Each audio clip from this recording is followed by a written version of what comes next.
Ang paglalakbay ng F.E. Ventura at ang halimaw sa kalaliman. Taong 1997, isang barkong pangisda na tinatawag na F.E. Ventura ang lumayag mula sa isang maliit na bayan sa Palawan.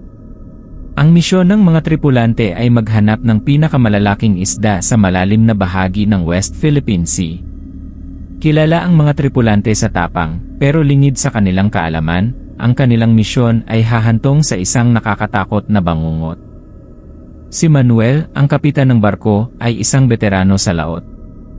Kasama niya ang kanyang mga tauhan na sina Elmer, Rodel, at ang binatang si Jason na baguhan pa lamang sa laot. Sa unang 2 araw ng kanilang biyahe, matagumpay silang nakahuli ng malalaking tuna at marlin. Masaya ang lahat, ngunit noong sumapit ang 3 araw, nagsimulang magbago ang ihip ng hangin, literal at simbolikal. Sa malayo, napansin ng mga tripulante ang kakaibang kilos ng dagat. Napakatahimik nito, masyadong tahimik para sa isang karagatan. Walang huni ng mga ibon, at ang tubig ay tila madilim at nakakatakot. Sabi ni Elmer, "Kap, parang may mali. Hindi ito normal." Sinagot siya ni Manuel ng, "Huwag kang matakot, wala yan." Ngunit hindi nagtagal, may kakaibang pangyayari. Bigla na lang huminto ang bangka kahit umaandar ang makina nito. Sinilip ni Rodel ang ilalim ng barko at napansin niya ang isang napakalaking anino sa tubig. "Kap! May kung anong halimaw sa ilalim natin," sigaw niya. Lahat sila ay nagtungo sa gilid ng barko para tignan kung ano ang nasa ilalim. Doon nila nakita ang isang napakalaking great white shark, halos kasing haba ng kanilang barko. Ang mga ngipin nito ay kasing laki ng mga kutsilyo, at ang mga mata nito ay parang mga itim na butas na nakatingin ng direkta sa kanila. Sinubukan ni Manuel na paandarin muli ang makina, ngunit hindi ito gumagana.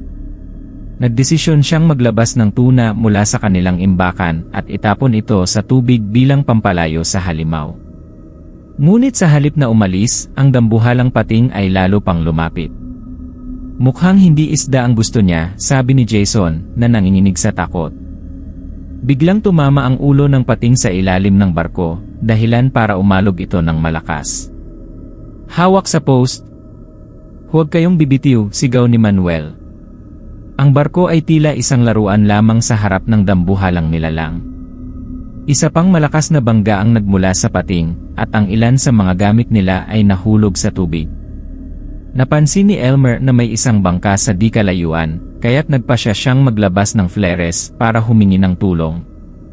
Ngunit habang ginagawa niya ito, biglang tumalon ang pating mula sa tubig, ipinapakita ang napakalaki nitong katawan. Ang bawat isa ay nanlaki ang mga mata habang ang halimaw ay lumagapak pabalik sa tubig, nagdulot ng malalaking alon na halos ikataob ng kanilang bangka. "Sobrang laki niya, Kap! Hindi natin to malalabanan," sigaw ni Rodel.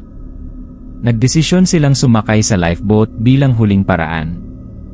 Ngunit habang inihahanda nila ang bangka, biglang umatake ang pating.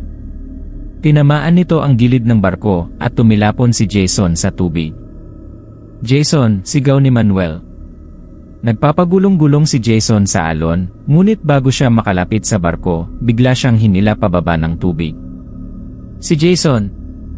Nasa ilalim na siya," sigaw ni Elmer na halos mabaliw sa takot. Ang tubig ay nagkulay pula habang nakikita nila ang pating na lumulutang mula sa ilalim, ninuya ang katawan ng kanilang kasamahan. Habang ang lahat ay nanginginig sa takot, biglang nagkaroon ng ingay mula sa makina ng barko.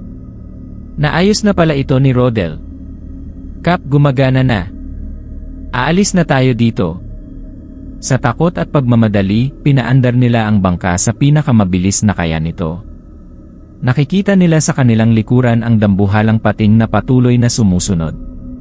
Sa wakas, nakakita sila ng isang malaking barko na malapit sa kanila. Pinuntahan nila ito para humingi ng tulong.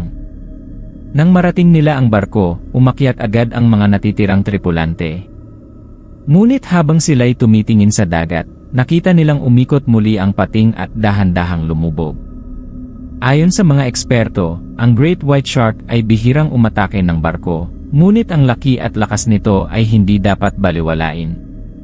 Marami ang naniniwala na may mga dambuhalang pating na hindi pa natutuklasan sa malalalim na bahagi ng dagat, at ang A.E. Ventura ang naging biktima ng isa sa kanila. Ang kwento ng A.E. Ventura ay naging babala sa mga mandaragat. Hanggang ngayon, walang nakakaalam kung bakit umikot ang pating sa kanila, ngunit malinaw ang isang bagay: sa dagat, ikaw ang bisita, at ang mga halimaw sa ilalim ng tubig ang tunay na naghahari.